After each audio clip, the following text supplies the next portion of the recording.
So, let's see. It was a couple years back. Some friends and I were taking a hike, northern Montana. Lots of trees. It was pretty much like you couldn't even see 5 feet in front of you. That's how many trees there were.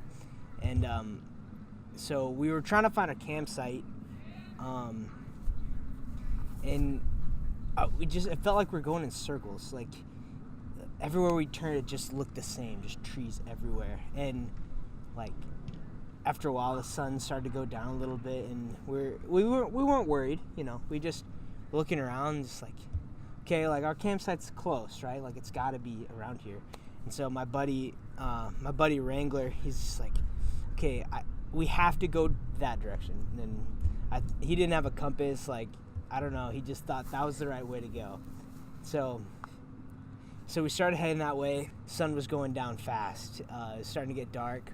We're still, I was a little panicked, but he wasn't worried. So I was like, okay, like let's keep going. And after a while, he tripped, and my other buddy, Colin, he tripped, and like, dude, like, are you okay? He's like, yeah. What is this? And we looked down, and there's this huge footprint. Like it looked kind of like a person's footprint, but is way bigger. Like it was at least 2 feet long, and you're just like, what is that? And so we kind of started to get freaked out. The sun was going down. It's getting dark, and we look around. There's more footprints. There's 2, 3, 4, all leading the direction we thought we were going, and so we decided to follow these tracks. What is this? So we're going, and we actually realized it's heading towards our camp. So the more footsteps we go on, we realize the footsteps are getting closer and closer together, almost like the creature was moving slower.